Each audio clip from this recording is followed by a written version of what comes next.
Andy Eigenman maagang gumising at umangkas sa asawa na si Filmar Alipayo para naman mamasyal around Siargao. Ngayon nga ay fiesta ng Katangnan kung saan doon sila nakatira, kaya naman busy ang pamilya Alipayo. Ganon din ang mga batang anak ni na Filmar na sina Lilo at Kowa.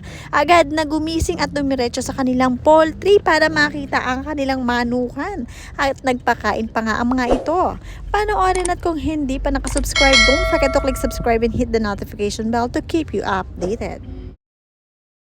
Mahal na mahal nga at alagang-alaga ni Lilo ang kanyang mga alagang manok dahil nga nagbibigay ito ng mga fresh eggs sa kanilang pamilya. Masipag na nagpapakain itong si Lilo ng kanilang mga alagang manok dahil nga sa pagpapakain niya mas lalong sumisipag din ng kanilang manok na magbigay ng mga itlog sa kanila, kaya naman panay ang kanilang harvest sa araw-araw.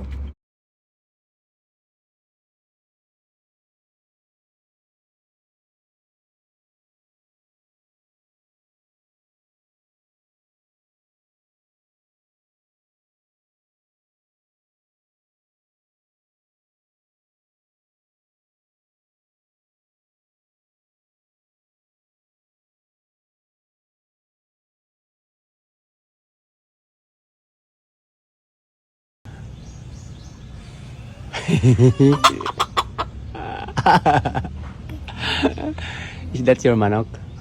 Yeah. Oo. Habang si Kowa nga ay panay din ang lakad sa kanilang mga kapitbahay. Gagala pa nga ito at putikan nga ang daanan, pero mas nag-enjoy pa nga si Kowa sa paglalakad dahil nga medyo madulas at very challenging ang pagpunta sa mga kapitbahay nila. Talaga namang nakagabay naman dito si Papa Filmar at talaga natuwa din siya sa anak na walang kaarte-arte naglalakad sa putikan.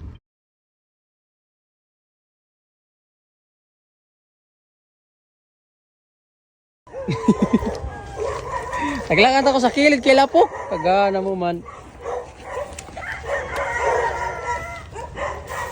Ano, you okay?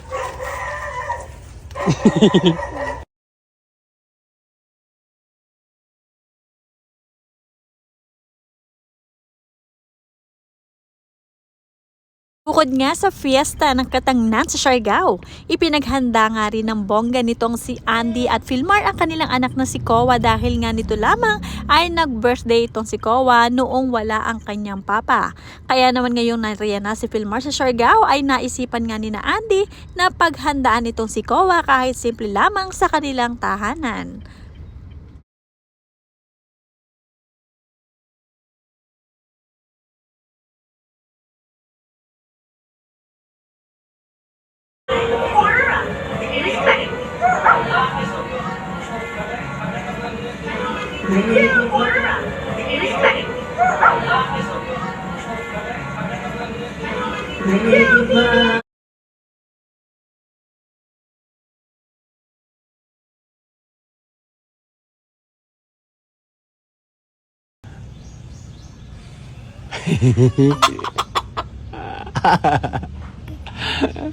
Is that your manok?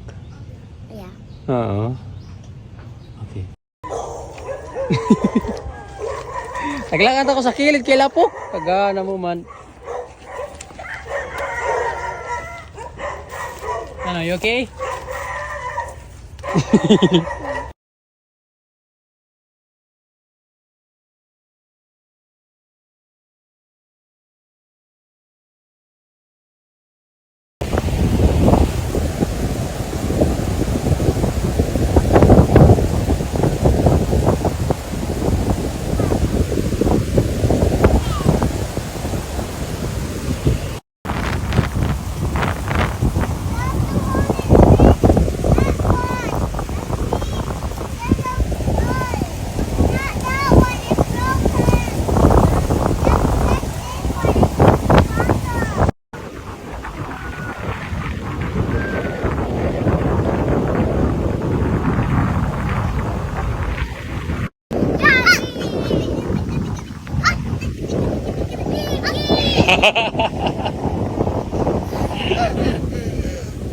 Is Jack looking for something?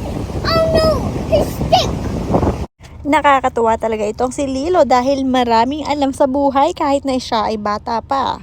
Ngayon nga ay nag-aalas na rin kagaya ng kanyang mami Andy na nagbabantay sa kanilang shop. Sa dami nga ng business nitong sina Andy at Filmar sa Siargao ay talaga namang kahit ang mga anak nila ay maaga ring natututo ng kanilang hanap buhay.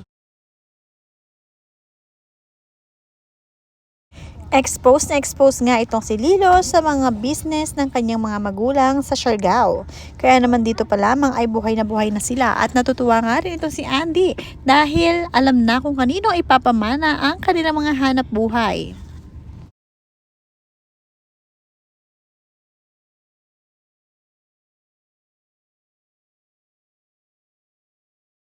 Nakakatuwa din ang buhay ni na Andy sa isla ng Siargao dahil talaga namang napakasimple lamang. Kahit nakabi-kabila ang kanilang mga negosyo ni Filmar dito, nakukuha pa rin nila na kahit papaano ay makapag-unwind at makapag-relax sa buong Siargao. At nakakapag-ikot pa rin sila ng kanyang asawa na si Filmar at nakakapag-backride dahil nga simple lamang sila doon. Hindi kagaya sa Manila kung sakaling lalabas sila ay pinagkakaguluhan sila ng mga tao.